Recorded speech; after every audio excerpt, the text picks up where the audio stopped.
한국에 행해지는 중국의 요소수 수출 규제를 지금 당장 중단하고 18,800톤을 한국에게 공급하겠다.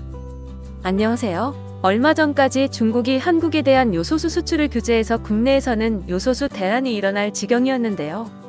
중국이 최근 갑자기 태도를 바꾸며 요소수 대란을 겪고 있는 한국의 수출 규제를 철회하겠다는 파격적인 발표를 했습니다. 몇몇 일각에서는 최근 중국 내의 요소 수급이 10월 초에 비해 나아졌기 때문에 더 이상 수출 제한할 필요가 없어서 수출 규제를 해제했다고 주장하고 있습니다.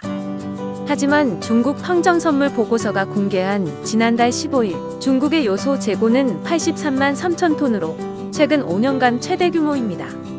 즉 중국이 한국의 요소 수출 규제를 감행한 이유는 중국 내 요소가 부족해졌기 때문이 아니라 한국의 요소 대란을 일으켜 중국이 한국에 자신들의 영향력을 과시하며 공포를 줘보겠다고 한 것입니다.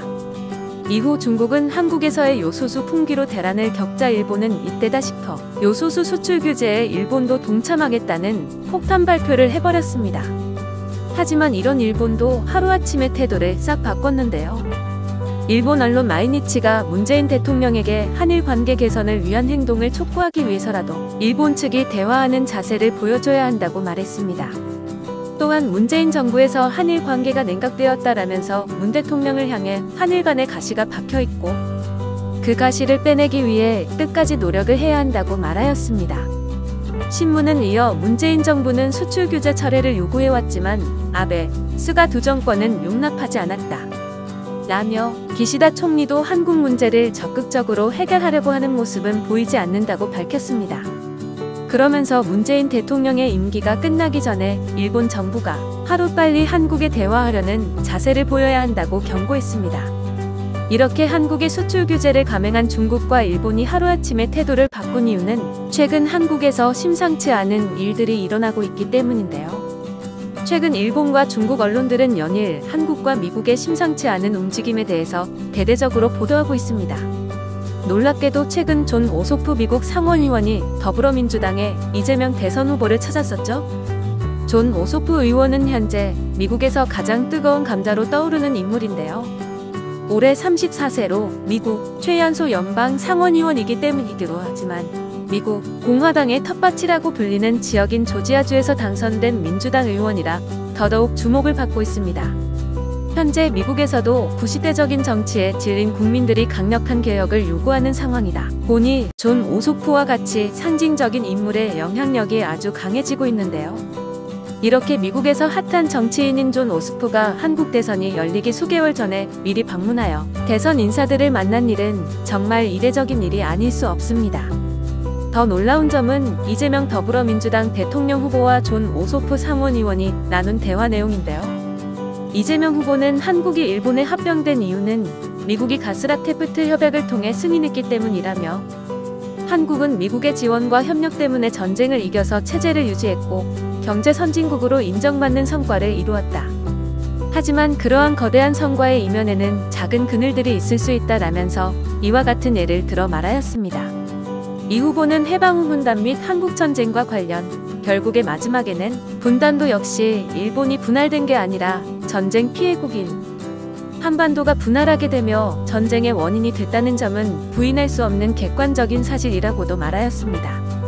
이어 이 이야기는 상원의원께서 이런 문제에까지 관심을 갖고 인지하고 있다는 생각을 전해 들었고 정말 대단하다라는 생각을 갖고 말한 것이라고 부연 설명하였습니다. 이에 대해 존 오소프 상원의원도 이재명 후보와 같은 생각을 가지고 있었던 것인데요. 사실상 미국의 민주당 대표로 한국을 방문한 존 오소프이기 때문에 앞으로 한국과 일본이 계속해서 대립각을 세울 경우 미국은 과감하게 일본을 버리고 한국을 택할 수 있음을 암시하고 있습니다. 오소프 상원의원은 많은 한국 기업들이 조지아의 전기 배터리 자동차, 태양광 모듈, 전기차 생산 등에 많은 투자를 하고 있다며 이 모든 게 동북아 안정과 평화뿐 아니라 인권, 민주주의에 대한 우리의 의지에 굉장히 중요한 요소라고 밝혔습니다. 존 오소프 상원의원의 지역구인 조지아주는 한국의 SK이노베이션과 기아차를 비롯하여 수많은 한국 대기업들의 영향력이 매우 높은 곳입니다. 이미 한국의 누적 투자가 수십조 원을 돌파하였고 간접 고용까지 고려하면 조지아주의 주민들의 고용 및 사무와 관련해서도 막대한 영향력을 행사하고 있는 것입니다. 이와 더불어 한국의 전기차 배터리가 중국과 일본을 앞질러 세계 1위로 등극하다 보니 투자가 매우 빠른 속도로 늘어나고 있는 상황에서 존 오소프 상원의원도 수십 년간 정체되어 있는 일본 대신 이렇게 눈부신 발전을 보여주고 있는 대한민국과 더 긴밀하게 합작하기를 원하고 있는 것입니다. 그리고 조지아주는 이렇게 많은 투자를 해준 한국 기업들을 위해 조지아주 안에서 생산해 다른 주나 해외로 수출할 때 발생하는 수입에 대하여 법인세를 물리지 않고 토지도 무상임대를 해주는 등 도로, 전기, 시설 등의 인프라도 주정부가 대신 알아서 처리해주는 엄청난 특혜를 주고 있습니다. 조지아주에 진출한 SK이노베이션의 김준 사장은 미국인들을 미리 교육하여 우리 회사로의 채용까지 연결을 시켜주는 그런 프로그램까지 제공해준다는 것이 상당히 인상이 깊었다라는 말도 전하였습니다. 이뿐만 아니라 존 오소프 상원의원은 최연소 상원의원으로서 미국 젊은이들도 한국 청년들을 굉장히 존중하며 많은 관심을 가지고 있다는 점을 밝힙니다. 라며 한국에 대한 애정과 강력한 의지는 젊은 미국인들 사이에도 공감대를 형성하고 있다라고 전했습니다. 실제로 그는 이재명 후보와 접견하기 위해 한국을 방문하는 일정 중 방송인 홍석천 씨와 함께 이태원을 걸으며 곳곳을 탑방해 화제가 되기도 하였습니다. 미 대사관은 이 사진을 올리며 오소프 의원이 방송인 홍석천 씨의 훌륭한 가이드 덕분에 드라마 이태원 클라스의 명소를 탐방하며 이태원의 젊은 세대 문화에 대해 잘 알게 되었다라며 오소프 상원의원은 미스터 선샤인 또한 모두 볼 정도로 한국의 드라마 문화에 대한 깊은 관심을 드러냈다라고 전했습니다. 중국과 일본이 갑자기 이렇게 한국의 수출 규제를 철회하며 무릎을 꿇은 이유는 또 한 가지가 있는데요. 바로 한국산 백신이 전 세계적으로 관심을 끌게 되며 동남아시아와 아프리카를 중심으로 가장 영향력이 강한 국가가 될 것이라는 전문가들의 견해 때문입니다. 최근 모더나가 미국 정부를 배신해 소송전으로 치닫으며 난리가 난 상황에서 미국 연방정부의 도움을 받아 신종 코로나 바이러스 감염증 백신을 개발한 모더나가 정부에 속한 과학자들의 이름을 쏙 빼놓고 자사 과학자들의 이름만 넣어 특허를 출원한 것으로 드러났습니다. 모더나는 지난 7월 미 특허청에 제출한 코로나19 백신에 대한 특허 신청서에서 정부 과학자들이 핵심 성분을 공동 개발하지 않았다는 선의의 결론에 도달했다라며 이들의 이름을 제외한 이유를 밝혔다고 뉴욕타임스에서 보도되었습니다. 이에 따라 특허 신청서에는 모더나 소속 직원들만이 개발자로 명시되어 있는 것이라고 뉴욕타임스가 밝혔습니다. 그러나 실제로 모더나의 백신 개발 과정에서는 미국립보건원이 상당한 도움을 준 것으로 알려져 있습니다. 당시 도널드 트럼프 행정부는 NIH 모더나 코로나19 백신이라고 부르기도 하였습니다. NIH에 따르면 NIH 백신 연구센터의 존 마스콜라 소장, 바니 그레이엄 박사, 키즈메키아 코벳 박사 등 3명의 과학자가 모더나 소속 과학자들과 함께 코로나19 백신 개발에 참여했다고 알려져 있습니다.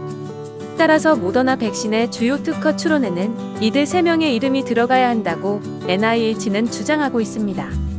그러나 모더나는 NIH 소속 과학자들의 이름을 포함하는 데 반대해왔습니다.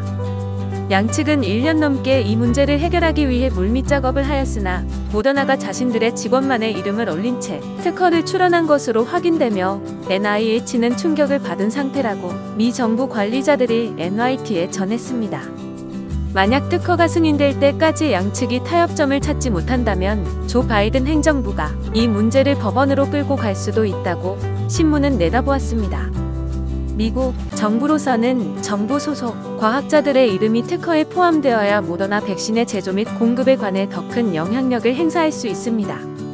미국 정부 과학자들의 이름이 올라가지 않게 된다면 백신 기술을 다른 국가와 회사에서 마음대로 사용할 수 있지만 미국 정부 과학자들의 이름이 올라가게 되면 그것을 미국 맘대로 통제가 가능한 것입니다.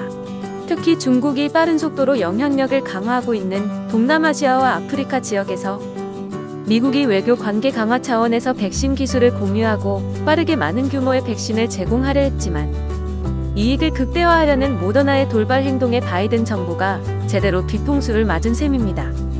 모더나를 비롯한 백신 제조사들은 제3세계 백신 공급 확대를 위해 백신 지식재산권 면제에 반대하는 입장입니다. 또 모더나는 코로나19 백신 개발 과정에서 NIH의 도움을 받은 것은 물론 100억 달러의 국민 혈세를 지원받았다는 점에서 더욱 비난을 받을 것으로 보입니다. 연방정부가 내년 말까지 모더나 백신을 구매하는 데 쓴 비용도 한화로 약 41조 원 가까이 되는데요.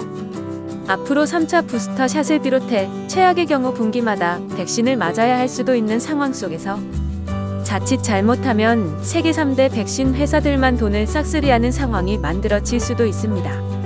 여기에서 한국이 엄청난 반전을 만들어낸 것입니다. 일각에서는 모더나의 이러한 백신에 제대로 열받은 바이든이 한국산 백신으로 갈아탈 수도 있다고까지 전하고 있습니다.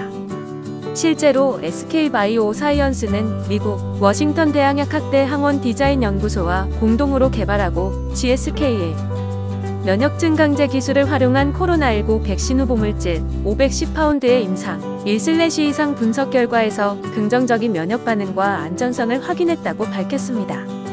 SK바이오사이언스는 고려대 구로병원 등 14개 기관에서 건강한 성인 328명을 대상으로 510파운드를 투여하는 임상 1/2 이상을 진행했습니다. 그 결과 면역 증강제를 함께 투여한 투약군 99% 이상에서 백신 접종 원활후 후 2주경과 시점의 중화항체 유도 수준은 코로나19 완치자의 혈청 패널과 비교해 전체 임상군 대상 분석의 PBR에 비해 약 6배로 높게 나타났습니다. 일부 그룹을 대상을 상대로 플라크 억제 시험법 분석을 진행했을 때도 약 3.6배의 높은 수준이었습니다.